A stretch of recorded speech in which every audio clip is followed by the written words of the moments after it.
Haleluya. Bwana Yesu asifiwe. Amani ya Bwana iwe pamoja nanyi. Karibuni tena ndugu zangu wapendwa, mahali popote mlipo. Walioko Tanzania karibuni, walioko Kenya karibuni, walioko Marekani, walioko Australia, walioko Oman walioko Uarabuni, walioko Malawi, Kongo, Uganda, Burundi. Hizo ndo nchi ambazo nimeona. Walioko Uingereza, karibuni sana. Bwana wabariki na karibuni sana katika programu yetu ya leo tena ya kusikiliza neno la Mungu, na naendelea kujibu maswali yenu kama jinsi yalivyo mengi sana. Ni mengi, sijui kama nitayamaliza, mengi sana tena sana. Na ni hivyo kwa sababu wakati tunaoishi ni wakati mgumu sana, ni wakati ambao udanganyifu ni mkubwa sana. Wakati tunaoishi shetani ameingiza udanganyifu mwingi katika makanisa. Wakati tunaoishi ni kwamba waganga wa jadi au wafumu huku kwetu wametoka katika viringi vyao vya uganga wa jadi wakajiingiza kanisani. Kwa hiyo tuna watu ambao wanavaa kola wakifikiri ni watumishi wa Mungu, kumbe ni waganga wa jadi. Kuna watu ambao wanatembea na Biblia mkononi, kumbe ni waganga wa jadi. Kwa hiyo shetani amejiinua sana, na kitu kikubwa ambacho ibilisi amefanya, amepotosha neno, ameharibu neno kabisa, sababu shetani anajua ya kwamba akiharibu neno maana yake anaharibu uhusiano kati ya mwanadamu na Mungu wake, sababu uhusiano pekee wa mwanadamu na Mungu unalala katika neno. Kwa hiyo akiharibu neno, basi yule mwanadamu hatakuwa na uhusiano na Mungu, na hicho ndicho kitu ambacho shetani alichokifanya katika siku za mwisho. Ameharibu neno, lakini tunaamini ya kwamba wapo wateule wa Bwana, wapo watoto wa Kristo ambao hawatavumilia upotovu wa shetani, ambao hawatavumilia upotovu wa ibilisi katika makanisa. Wapo watu ambao hii kweli ikiwafikia, hakika itawagusa katika mioyo yao, itawakosesha amani. Yaani hii kweli ikiwafikia, watasema jamani, kumbe kuna kweli kama hii. Wapo watu, na asanteni sana kwa sababu tayari tumeanza kuwaona. Nina swali lingine leo ambalo ninakuja kulijibu. Huyu ameswali, anaandika hivi, ameandika message ndefu. Huyu dada ameandika message ndefu sana, nimeisoma yote.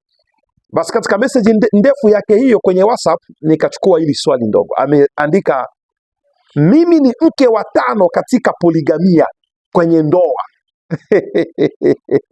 Yeye ni mke wa ngapi? Wa 5. Na nikasema kuna wanaume wanajua kuoa bwana, yaani unaoa mpaka wanawake 5. Mimi ni mke wa 5 katika poligamia katika ndoa. Nikitoka, je, ni halali? Nataka kwenda mbinguni. Pasta, nisaidie tafadhali. My Jesus. Huyu mama anaishi katika poligamia, ameolewa katika poligamia, na yeye ni mwanamke wa 5. Ananiuliza mimi sasa, akitoka kwenye hiyo ndoa, je, ni halali? Sababu yeye ni Mkristo na anataka aende mbinguni, anataka aone uso wa Bwana. Akibaki kwenye hiyo ndoa ya poligamia ambapo yeye ni mke wa 5, je, akifa ataenda mbinguni? Na anauliza sasa, je, nikitoka ni halali? Yaani nikitoka kwenye ndoa ni halali? Nataka niende mbinguni, pasta unisaidie. Sio, hili ni jukumu kubwa sana hili. Huu ni wadhifa mzito ambao amevisha kwenye kichwa changu, na mimi pia nauchukua wadhifa huu kwa hoga. Kwa sababu gani?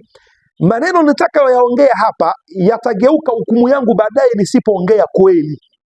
So unaona, huyu ana haja ya uzima wa milele, wala sio mzaha hapa. Hili ni swali la nafsi, hili ni swala la nafsi, ni swala la uzima wake wa milele. Kwa hiyo yuko serious katika mambo haya, na yuko tayari huyu kwa majibu ambayo nitakayompa ili ayafanyie kazi. Kwa hiyo it's up to me, ni kwangu sasa mimi kuwa mwaminifu katika yale nitakayoyaongea, na kuwa na uhakika kwamba nimesimamia kwenye maandiko, ili kwamba hii nafsi isije ikapotee. Sababu hii nafsi ikipotea, na Mungu amemchochea katika moyo wake hadi akaja kuniuliza mimi, maana yake kuna kitu Mungu ameweka ndani yake ili aje aniulize mimi. Kwa hiyo sasa ni wajibu wangu mimi kumjibu vizuri, ili kwamba apate huo uzima wa milele. Mama, jibu lako lipo. Jibu lako lipo. Kila swali la kimaandiko lina jibu la kimaandiko, na ninaamini kitu kimoja: Mkristo hawezi kuuliza swali ili alete uzushi. Mkristo hawezi kuuliza swali ili alete ubishi. Hakuna Mkristo anaweza akalete swali ili baadaye tuanze kubijizana mimi na yeye. No, hakuna Mkristo kama huo. Na jambo lingine kwenye maswali yako, kama wewe ni mtumishi wa Mungu, ni mchungaji, unasikia pia una jambo la kuongeza la kumjibu yule mtu au la kuongezea kwa yale niliyoyaongea, nitafute in private, niite, niambie mchungaji, kuhusu hili swali ungeongeza 1 2 3. Usije hapo kwanza kucomment mchungaji, hili jibu hapo umepungukiwa. Sasa hapo unapo comment unaambia nani sasa? Sasa kuna utaratibu hata wa kusahihisha mtu. You can't just come in public like this and start correcting somebody. No, lazima utumie utaratibu wa kineno. Just call me. My number is open every day. Nieleze kipi ambacho tungeongeza, kipi ambacho tungepunguza. Sio uje hapo uanze kucomment mambo ya kipumbavu, alafu unafikiri kwamba unanionya mimi. Unionyi. Unaona, unafanya ujinga wako. Ndio ile swali hilo niulizaga kule kwamba wachungaji wanao wasema wengine vibaya. Huo ni ujinga, ni upumbavu mtupu. Huwezi ukasimame kwenye madhabahu kusema vibaya vya mtu mwingine. Wewe si mtumishi wa Mungu. Mtu akikosea, utaratibu upo, nenda ukamuone. Si hivyo jamani? Aya, basi hebu turudi kwenye swali la huyu mama. Mimi ni mke wa 5 katika poligamia. Nikitoka kwenye ndoa hiyo, je, ni halali? Nataka kwenda mbinguni. Pasta, nisaidie tafadhali. Asante sana mama yangu. Basi naomba karibu na usikilize jibu hili kwa makini. Poligamia maana yake kuoa mke zaidi ya mmoja. Nafikiri hiyo inafahamika. Hakuna mtu ana haja hapa ya kumpa maelezo ya maana ya poligamia. Kwa Kifaransa inaitwa la polygamie. Sababu kuna polygamie na monogamie. Si ndio hivyo jamani? Na polyandrie. Sasa poligamia maana yake ni kuoa mke zaidi ya mmoja. Monogamie maana yake ni kuoa mwanamke mmoja. Kwa Kiingereza inaitwa polygamy. Kitu cha kwanza katika kujibu swala hili nyeti, swali hili nzito, swali ambalo limeleta mgawanyiko katika makanisa, ningetaka niwaonyeshe jinsi gani poligami au poligamia ilivyoingia katika kanisa, jinsi gani poligamia ilivyoanza katika kanisa, jinsi gani poligamia ilikuja na ikaingia ndani ya wanadamu. Okay, wacha nitoe neno kanisa, ningetaka nionyeshe jinsi gani poligamia ilivyoingia ndani au miongoni mwa wanadamu. Ndugu zangu wapenzi, Mungu alipoumba mwanadamu, Mungu alikuwa na malengo, alikuwa na mpango, alikuwa na plani kubwa sana ambayo ilikuwa kwenye mwanzo na ikaanzia katika uumbaji wa mwanadamu. So Mungu alikaa chini akaplani vitu atakavyofanya. Akasema nitamuumba mwanadamu, huyo mwanadamu nitampa uwezo wa kutawala, kumiliki kila kitu, na mimi Mungu nina mpango mkubwa mrefu sana wa baadaye kuja kukaa ndani ya huyo mwanadamu, ili mimi nijitukuze kupitia huyo mwanadamu, ili mimi Mungu niishi ndani ya huyo mwanadamu, na kupitia huyo mwanadamu nitampa amiliki bahari, amiliki ziwa, nitaka sema Tanganyika, sababu ninaona Tanganyika. Anaona katika kumiliki unachokiona ndio kinakuja akilini. Nitampa uwezo wa kumiliki ziwa, bahari, nitampa uwezo wa kumiliki wanyama, wa kumiliki dunia. Sunaona Mungu alikuwa na mpango mkubwa sana na mwanadamu, mpango mrefu sana. Sasa Mungu kwa vile jinsi yeye ni neno lake, akampa mwanadamu neno lake ili kwamba akaweze kukaa na kumiliki na kutimiza malengo yake yeye Mungu. Nafikiri hapo tuko vizuri.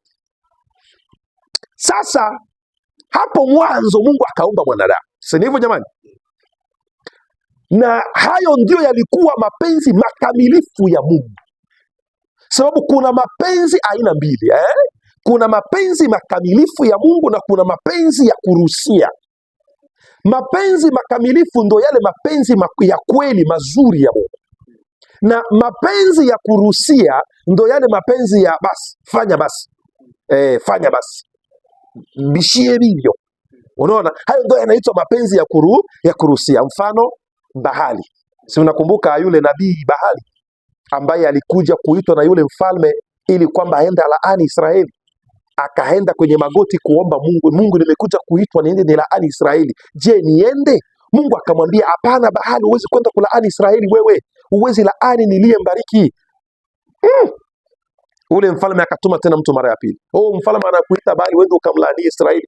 Israeli wanakuja na wako na nabii. Na njia pekee ya kuwapiga ni si pia kutumia nabii kwa kuwalaani. Mungu akakataza, akamwambia Bahali, usiende, huwezi laani Israeli. Mara ya tatu Mungu akaambia basi shisoya, nenda basi. Unaona, hiyo ndo mapenzi ya kuruhusia. Ndio maana bahali alipokuwa njiani anaenda, Mungu akumwacha na amani. Kila wakati malaika alitokea, kila wakati malaika alitokea, mpaka ule punda akaona malaika. Punda akashindwa kutembea, akakaa chini, bahali akapiga yule punda. Si ndio hivyo jamani? Punda mpaka akasema, unanipigia nini wewe? Eski tangu niko na wewe mimi nishakafanya vya hivi. Sasa mbona utembei? Sasa sitembei, unaona kama mbele yangu kuko malaika kuna mpanga. Yaani wakaanza kubebana. Yale ndio anitiwa mapenzi ya kuruhusia. So hayakuwa mapenzi makamilifu ya Mungu kwenda kulaani Israeli. Donc c'est ça la volonté permissive. Tunaita hivyo kwa Kifaransa. Kwa hiyo Mungu alipoumba mwanadamu katika kitabu cha Mwanzo sura ya 2. Mungu alipoumba mwanadamu katika Mwanzo 2:18. Hebu pasome tupaone haraka pale. 2:18. Bwana Mungu akasema, si vema mtu awe peke yake. Eti huyu mtu niliyemuumba si vema awe mwenyewe, si vema awe peke yake. Nitamfanyia msaidizi wa kumfanana. Kwa hiyo Mungu baada ya kumuumba mtu wa kwanza mwanadamu ambaye tunajua sote alito jina lake Adamu, Mungu akaona huyu Adamu si vema hawe mwenyewe, wacha nimfanyie mtu wa kufanana na yeye, mwanadamu wa kufanana na yeye. Ndiposa Mungu akamuumbia. Hebu soma, endelea kusoma tu hapo. Bwana Mungu akafanyiza katika ardhi kila mnyama wa msituni, ndege wa angani, akamletea Adamu aone jinsi atakavyowaita.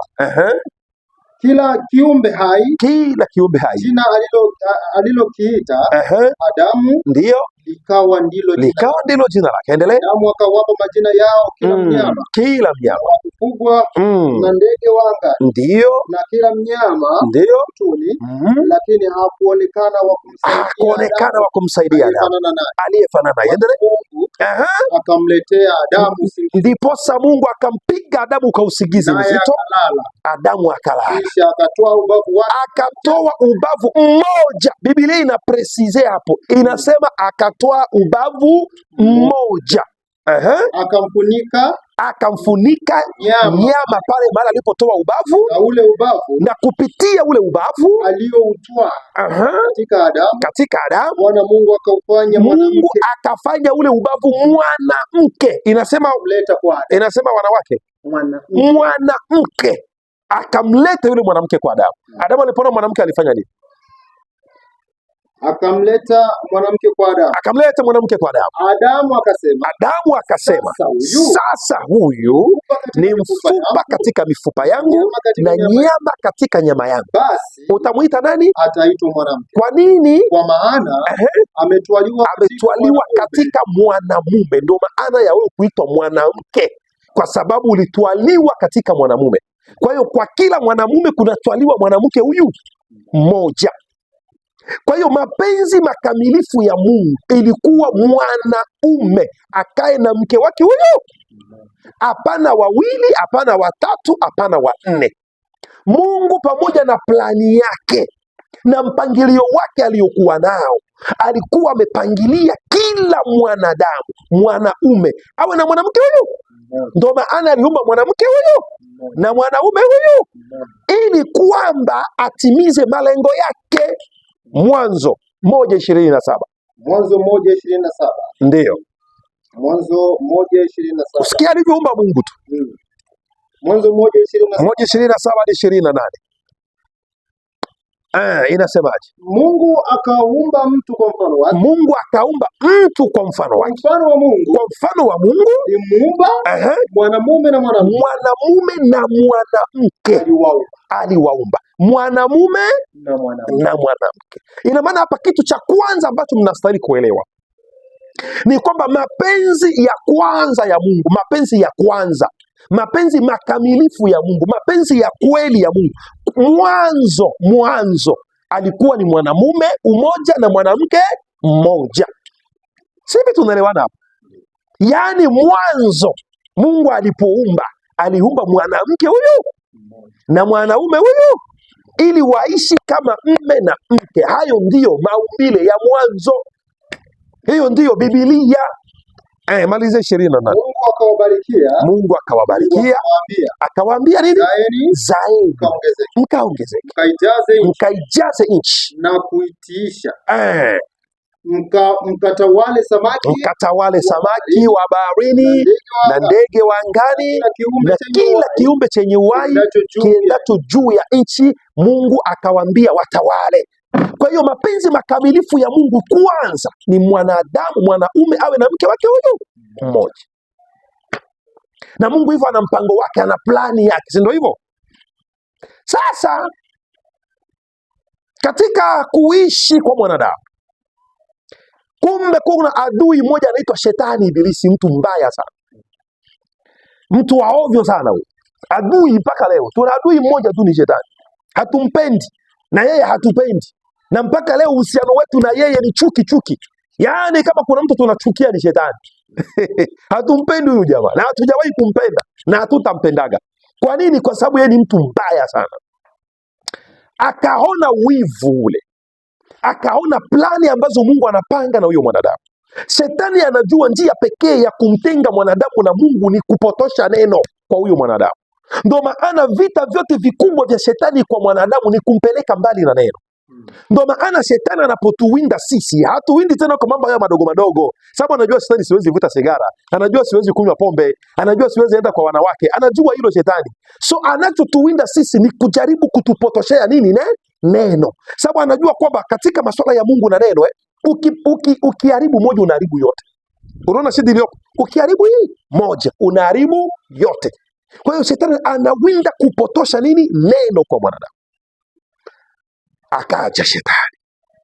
Hapo niko katika Mwanzo sura yake ya 3. Alipokuja Shetani kwa umbo la nyoka, akapotosha lile neno kwa huyu mwanadamu. So alipopotosha neno kwa mwanadamu, Mungu akaja katika shamba la Edeni, akauliza, Adamu uko wapi? So unajua alivyopotosha neno lilikuwa msile tunda. Shetani akaja akasema mle tunda. Kwa hiyo vile walivyokula tunda ambalo waliambiliwa wasile, wakaribu kila kitu. Mungu, Adamu asema, ninajificha huku, niko uchi. Uko uchi? Nani alikwambia huku uchi? Je, ulikula tunda nililokuagiza usile? Mwanamke uliyenipa. Mwanamke, umefanya nini? Qu'est-ce que tu as fait? Nyoka alinidanganya nikala. Maya. Naamini Mungu alisikitika sana. Yaani huyu mzee akasema, huyu dogo ameharibu mambo yote.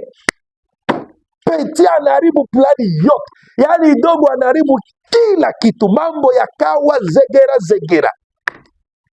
Na tatizo ya Mungu ni kwamba ukiharibu neno moja unaharibu yote. Na Mungu mwenyewe anafungwa na neno lake. Mungu akasema, umefanya nini wewe mwanamke? Umefanya yaani mimi nina plani ndefu na wewe, ndio bado tuko mwanzo, unaharibu kila kitu. My Jesus. Mumefanya nini wanadamu? Kila mtu akaanza kutoa. Nafikiri Mungu alisikitika sana. Akasema wapiti wanaharibu kila kitu. Na hapo Shetani akashika mwanadamu mateka. Mungu akasema, nilikuwa na mpango mkubwa na wewe, nilikuwa na mawazo mazuri na wewe, nilikuwa nimesema nitafanya hiki, nitakaa ndani yako. Sasa umeharibu kila kitu. Sababu kwa Mungu, hata uwe mtu wake jinsi gani, ukiharibu hili neno, papa, Mungu anasimamia kwenye neno lake. Mungu hajali wewe ni mchungaji, askofu, bishop. Yaani kwa Mungu ni neno kwenda mbele. Ukiharibu neno, wewe na yeye mnaachana. Mtu mmoja ananiambia kanisani kwetu, mchungaji wetu yuko na wanawake 3. Nikamwambia huyo sio mchungaji huyo wala hata sio. Usiponde muda wako hapo. Mungu anasema kanisani kwetu wanawake wanahubiri. Nikamwambia huyo sio hata kanisa ya Mungu. Yaani nyinyi mtahubiriana nyinyi kwa nyinyi na nyote mwisho kuzimu. Yaani Mungu anasimamia kwenye neno lake. Hajali wewe ni Mpentekosti, Mprotestanti, Mkarismatiki, Mkatoliki, nani. Mungu hajali hiyo majina yetu. Mungu hajali denomination. Mungu hajali jina. Ndio maana sisi sio denomination. We are not a denomination. Yaani sisi hatuko katika swala la majina. Sisi tuko katika mwili wa Kristo Yesu. Na katika mwili wa Kristo Yesu hakuna denomination, yani hakuna jina, hakuna uprotestanti, hakuna ukatoliki, hakuna uFPCT, hakuna kule, kuna Ukristo tu, sababu kule katika mwili wa Yesu kuna neno tu. Ndio maana tunalika watu watoke katika denomination waingie katika mwili wa Yesu Kristo, yani watu watoke katika kujivunia majina. Wewe ni nani? Mimi ni RC, yani Roman Catholic. Mimi ni RC. Mtu anajiona yuko mkubwa sababu anasema mimi ni RC. Wewe ni nani? Mimi ni Efata. Hapana, shida sio jina. Wewe ni nani? Mimi ni FPCT. Anajiona yuko mkubwa sababu yeye ni FPCT. Tatizo sio jina, my bro. Toka katika jina, ingia katika mwili wa Yesu Kristo. Kwa hiyo Mungu akaona huyo dogo ameharibu kila kitu. Dogo ameharibu plani yote, mpango wote dogo ameharibu. Na shetani akashika dogo mateka. Na hapo ndo mahali vitu vyote viliharibika. Unaweza ukapasome kidogo katika hiyo Mwanzo sura yake ya 3. Uanze hata mstari wake wa kwanza. Basi nyoka alikuwa mwerevu. Nyoka alikuwa mwerevu kuliko wanyama wote aliowafanya Mungu.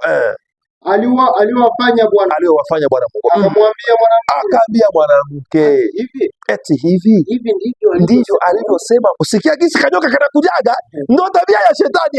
Yani shetani anakuja na kaupelelezi na kukuweka ushakie neno na maswali kwenye neno. Unaona, ati hivi ndivyo alivyo, na yeye anajua ndivyo alivyosema, lakini shetani yeye anajua hivyo ndivyo Mungu alivyosema, lakini anakuja kama vile hajui. Ati hivi ndivyo alivyosema Mungu, alafu tena analigeuza. Shetani ni mjanja. Akamwambia mwanamke, ati hivi ndivyo alivyosema Mungu, msile matunda ya miti yote ya bustani. Je, Mungu alisema wasile matunda ya miti yote ya bustani? Hapana. Mungu alisema wale matunda yote ya miti ya bustani, lakini wasile tunda la katikati. So shetani akaja akatransform neno, akabadili neno, akasema ati hivi ndivyo alivyosema Mungu, msile matunda ya miti yote ya bustani. Yani ujanja wa shetani ni huo, kubadili neno la Mungu. Mwanadamu akajibu akasema nini? Mwanamke akamwambia nyoka, akamwambia matunda ya miti ya bustanini twaweza kula. Mungu akusema tusile, alisema tule, lakini matunda ya mti ulio katikati ya bustani Mungu amesema msile wala. Sababu gani? Ndo akarudisha ule nyoka kwenye neno, akamwambia hapana, nyoka hakusema tusile yote, alisema twaweza kula, lakini tu tunda la mti ulio katikati ndo amesema tusile. Sikia sasa injili ya nyoka, akaanza kuhubiria mwanamke. Nyoka akamwambia mwanamke, mhubiri nyoka anavaa kola na Biblia mkononi, anahubiri mwanadamu. Hakika mtakufa. Mungu alisema hakika mtakufa, shetani anakuja na hakika hamtakufa. Hakika hamtakufa. Anaanza pinga neno la Mungu, ndo mpinga Kristo wa leo. Kwa maana Mungu anajua ya kwamba siku mtakayokula matendo. Alisema kweli hapo. So unajua jina ya shetani yote sio ya uongo. Yani anakuleta kakweli kadogo na uongo, kakweli na uongo. Mtakapokula matunda ya mti huo mtafanya nini? Mtapumbuliwa macho, nanyi mtakuwa kama Mungu. Mtafanya nini tena? Mema na mabaya. Voilà. Baada ya hiyo injili ya shetani, endelea kusoma. Mwanamke alipoona ya kuwa ule mti wafaa kwa chakula. Subiri hapo, kuna maneno mazito. Ila sitayaingilia leo. Sawa, I promise ila nitakuja kuyaingilia baadaye. Alipoona kwamba ule mti wafaa kwa chakula, jambo la kwanza. Jambo la pili, wapendeza macho. Jambo la pili, mti wapendeza macho. Jambo la tatu, nao ni mti wa kutamanika kwa maarifa. Wakutamani na mumewe. Wakutamanika kwa maarifa. Voilà. Yani ndio mambo matatu ya huo mti. Mti ambao unatamanika. Mti ambao unafanya nini? Unatamanika. Hivi watu si mnajua tamani nini? Hivi unaweza tamani embe? Unaweza tamani chungwa? Unaweza tamani ndimu? Sasa huu mti unatamanika. Huu ni mti gani? Anasema sitaingilia leo. Hebu endelea kusoma. Basi alitwaa katika matunda yake. Alitwaa katika matunda ya ule mti wa kutamanika, mwanamke akala. Akampa mumewe naye akala. Ndo mwanzo wa anguko. Ndo mwanzo wa shida ndo mwanzo wa taabu. Hapo walipokosea hilo neno, shida ikaingia, mauti yakaingia, vurugu zikaingia, uonevu ukaingia, taabu ikaingia, ubaya ukaingia, mambo yakawa yembere. Kila kitu kikaharibika, mwanadamu akawa in disorder. Mungu hayupo tena, Mungu akaachana na mwanadamu akaharibika, kuabudu sanamu kukaingia, injustice ikaingia, uovu wa kila aina ukaingia, dunia ikaharibika, na poligamia nayo ikafanya nini? Ikaingia. Mmesikia sasa wapi kwenye poligamia iliingia? Ndo hapo sasa mtu wa kwanza kuoa mwanamke zaidi ya moja leo anaitwa nani? Lameki. Fungua kitabu cha Mwanzo. Mwanzo 4:19, ambaye Lameki ni wa uzao wa Kaini. 4:19. Lameki akajitwalia wake wawili. Vuara, huyo ndio wa kwanza katika Biblia nzima kusikia kwamba ameoa wake wangapi? Wawili. Lameki ambaye ni wa uzao wa nani? Wa Kaini. Jina la wa kwanza ni Ada, wa pili na jina la wa pili ni Sila. Isimamia hata. Kwa hiyo poligamia ikafanya nini? Ikaingia, dunia ikaharibika, mambo ikawa yembere, mwanadamu hashikiki tena, mwanadamu haongozeki tena. Tatizo, ukishachana na Mungu mtu hashikiki. Mwanadamu akiachana na Mungu, mwanadamu anakuwa kama mnyama. Mwanadamu akiachana na Mungu anakuwa kama mbwa, kama nguruwe. Mwanadamu ana thamani maadamu yuko na Mungu. Mwanadamu ana akili kama yuko na Mungu. Mwanadamu ni mtu muhimu kama yuko na Mungu. Mtu akiwa bila Mungu ni sawasawa na mbwa, ni sawasawa na ng'ombe tu. Yaani mtu akiwa bila Mungu ni hovyo, ni bure, na anaweza akafanywa lolote na yoyote sababu hana Mungu. Kila mchawi atamchezea na atamroga sababu hana Mungu. Kila mtu atamfanyia lolote mbaya sababu hana Mungu. Ndio maana tunalika watu mkubali Yesu Kristo. Kwa hiyo baada ya hili anguko ndo shida ikaingia, ndo taabu ikaingia, ndo poligamia ikaingia, ndo watu wakaanza kuoa hovyo. Lakini mwanzo kulikuwa mwanaume huyu mmoja na mwanamke huyu mmoja. Sasa niwe haraka, nimeshakula dakika ngapi? 25. Sasa niwe dakika zinaenda haraka leo bwana, na leo ni siku ya ibada Kwa hiyo tuko haraka kidogo kwa sababu tutaenda ibadani leo. Kwa hiyo Mungu baada ya mwanadamu kuanguka, Mungu akafanya tunaitwa plan B. Yaani plan B. Akasema mwanadamu ameanguka, ameharibu kila kitu, mpango wote umeharibika. Akatuma malaika haraka kwenye mti wa uzima, nendeni mkalinde pale, asije akale pale nako, asije akaishi milele katika dhambi. Kwa hiyo mti wa uzima ukalindwa, mwanadamu ule akafukuzwa katika shamba la Edeni, akawa rebel. Mwanadamu akazurura ovyo, akazagaa ovyo, baada ya kukosea na kuharibu mpango wote wa Mungu. Kwa hiyo kukaingia kitu kinaitwa nini? Poligamia. Ina maana poligamia iliingizwa na nini? Na maanguko. Poligamia ilikuja baada ya maanguko, lakini mwanzo haikuwa hivyo. Ni baada ya mwanadamu kuanguka ndipo poligamia ikaingia. Tunaelewana vizuri hapo?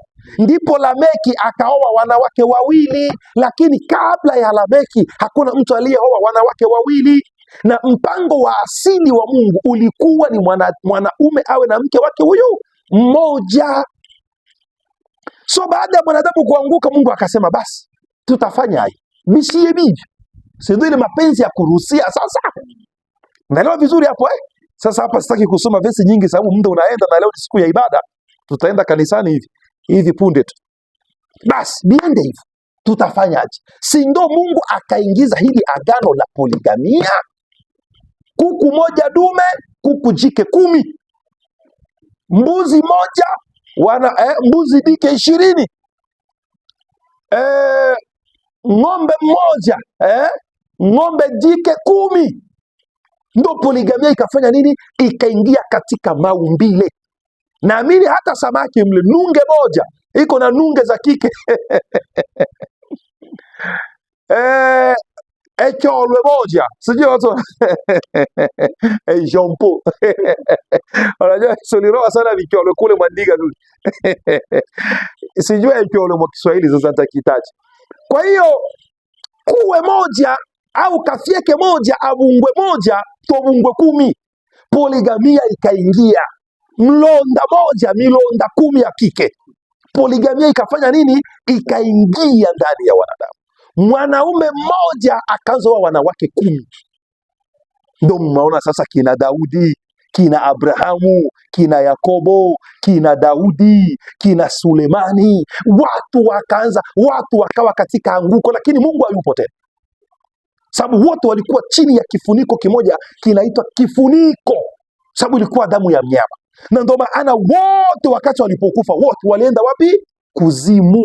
Wote hawa, kina Yakobo walipokufa kuzimu, kina Daudi walipokufa kuzimu, kuna Sulemani walipokufa kuzimu. Hakuna mtu hata mmoja wa Agano la Kale aliyekufa na akaenda mbinguni moja kwa moja. Ilibidi tena Yesu aje afe msalabani ndio aende kuwakomboa kule kuzimu. Kwa nini wote walienda kuzimu? Sababu walikuwa chini ya ile laana. Sababu wanadamu walipokosea mara ya kwanza katika shamba la Edeni, shetani akashika wanadamu wote. Kwa hiyo wanadamu wote waliokufa wakati ule wote walienda wapi?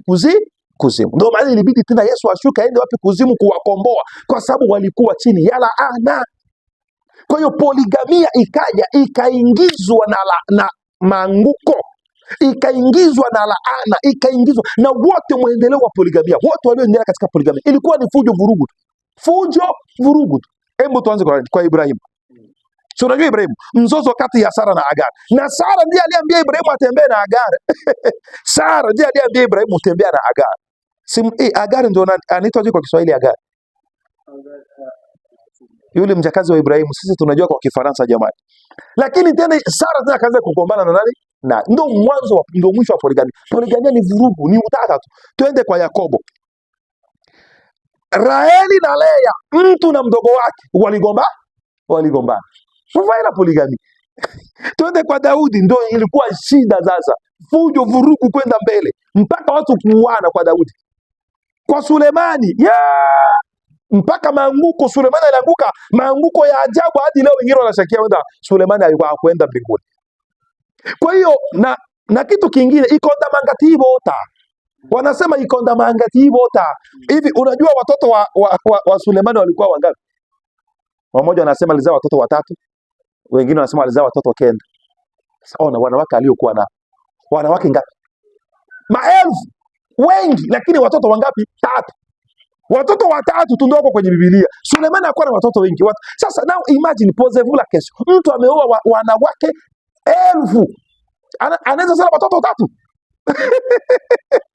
Si wanawake 1000 kama gezaa kidogo ingekuwa 100 au 200. Lakini ikondamangatiibota. Kwa hiyo shida ikaingia duniani. Hilo nimetaka nionyeshe ya kwamba mapenzi makamilifu ya Mungu ilikuwa mwanaume mmoja na mwanamke mmoja. Baada ya maanguko ndo kitu kinitiwa poligamia kikafanya nini? Kikaingia. Sasa Mungu kama Mungu alikuwa bado ana zile plani zake za tangu mwanzo. Ina maana tangu kuanguka mpaka kuja kwa Yesu bado Mungu alikuwa tu na zile plani zake. Anasema huyu dogo hata kama aliharibu mpango, lakini bana mimi nilikuwa na plani yangu. Na plani yangu ni kwamba mimi Mungu nipate makao ndani ya ule dogo. Lakini dogo aliharibu kila kitu. Sasa nitafanyaje? Lazima tena nimrudishe kwenye plani ya kwanza, kwenye ule mpangilio wangu wa kwanza, ule aliyoharibu pale kwenye bustani ya wapi?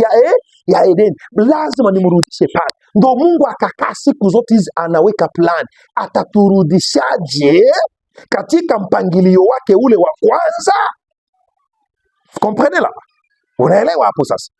Sasa Mungu katika kuweka plani zake, huyu ili kwamba nimrudishe kwenye ile plani yangu ya kwanza, kwenye yale mapenzi yangu makamilifu ya kwanza, nimrudishe kule mwanzo kwenye nilikuwa na yeye kabla ya yeye kuanguka.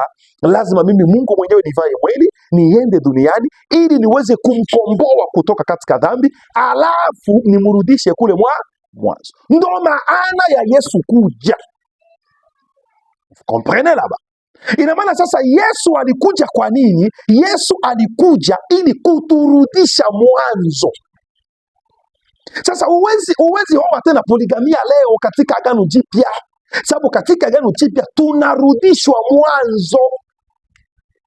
Vous comprenez ce que j'ai dit? Hebu soma Mathayo 5:17. Mathayo 5:17. Yes, Mathayo, kitabu cha Mathayo mtakatifu sura yake ya 5 mstari wake wa 17. Mathayo mtakatifu sura yake ya 5 mstari wake wa 17.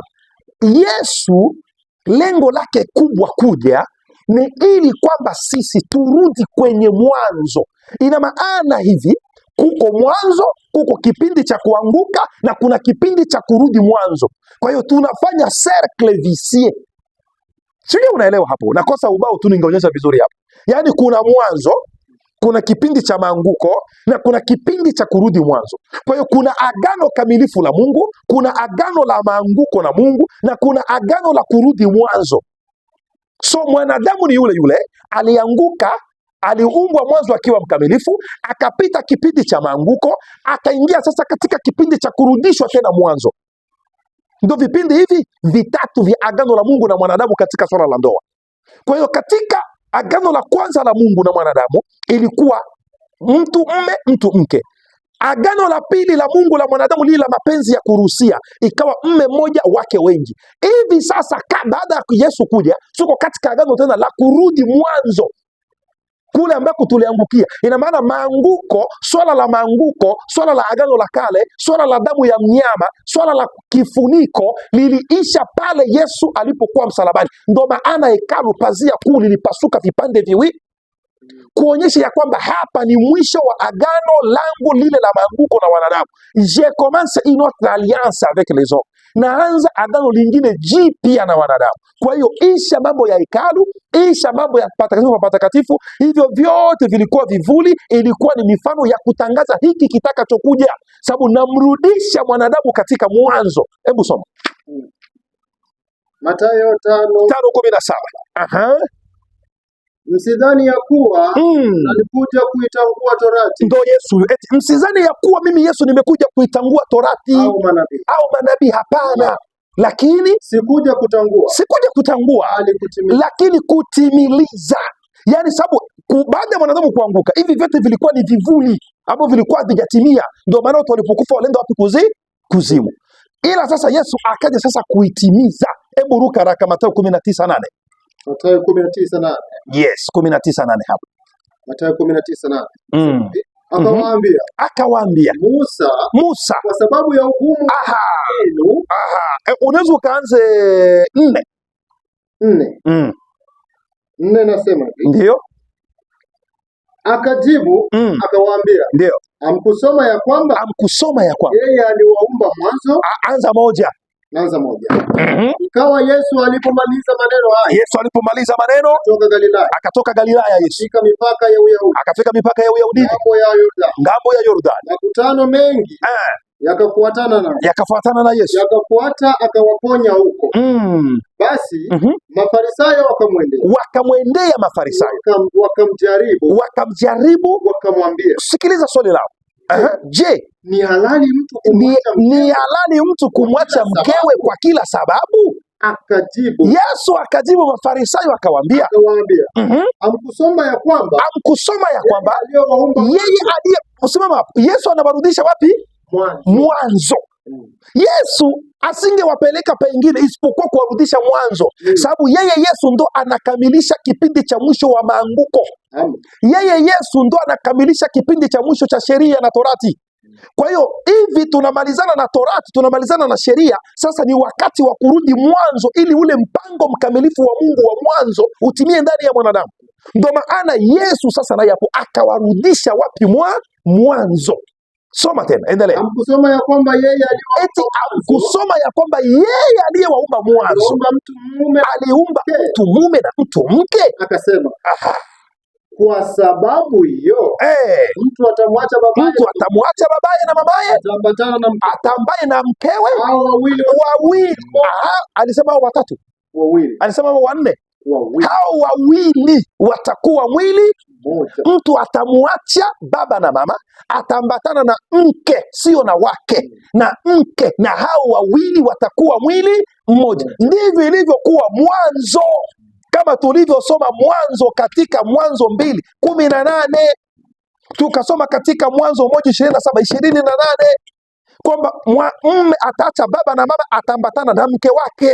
Sasa kwa vile Yesu amekuja kuturudisha mwanzo, akawarudisha pia Mafarisayo mwanzo. Vous comprenez ce que j'ai dit? Endelea kusoma. Hata wamekuwa si wawili tena. Eti wamekuwa si wawili tena, bali mwili mmoja. Basi aliowaunganisha Mungu mwanadamu asiwatenganishe.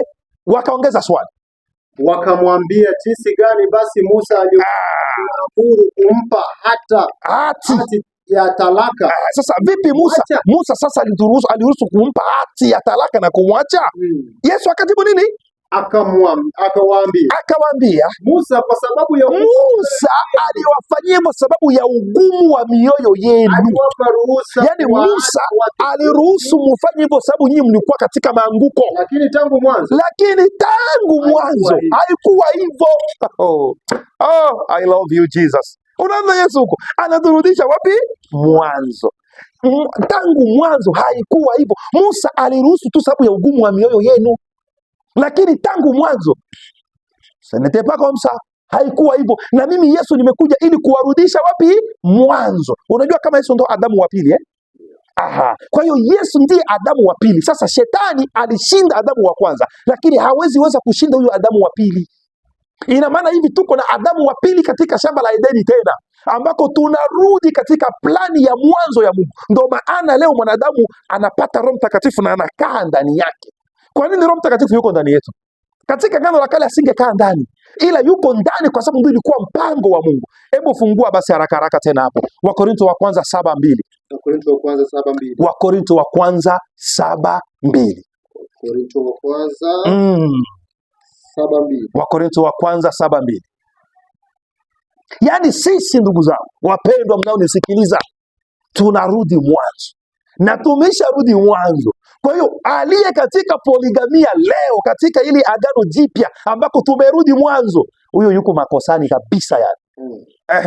Lakini kwa sababu ya zina, huyo ni Paulo anasema eti kwa sababu ya zina, kila mwanamume na kila wake mwenyewe. Jamani, kila mwanamume awe na wake mke, awe na mke wake mwenyewe. Huyo ni Paulo anaongea. Enda haraka Waefeso Waefeso 5:31 hadi 33. Waefeso 31. Waefeso 5. Waefeso 5.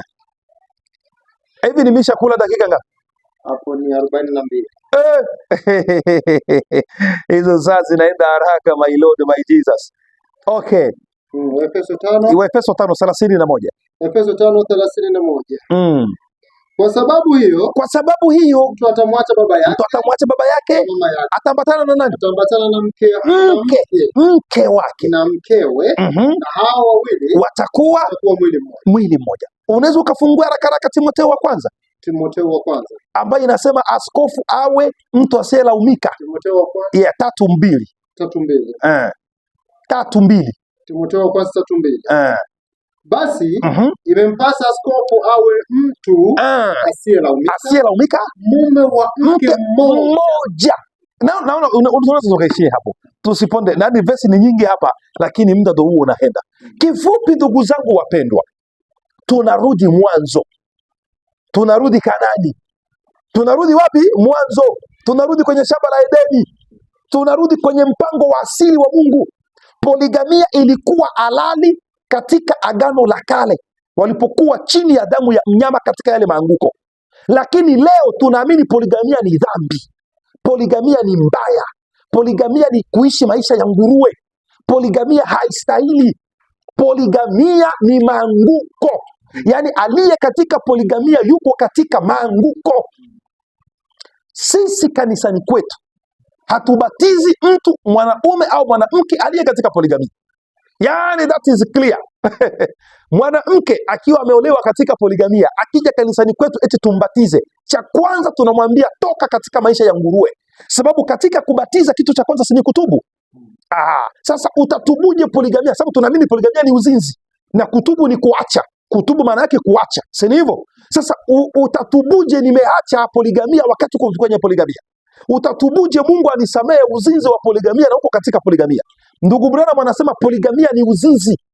Ndugu Branham anasema kila mtu aliye katika poligamia anaishi maisha ya nguruwe.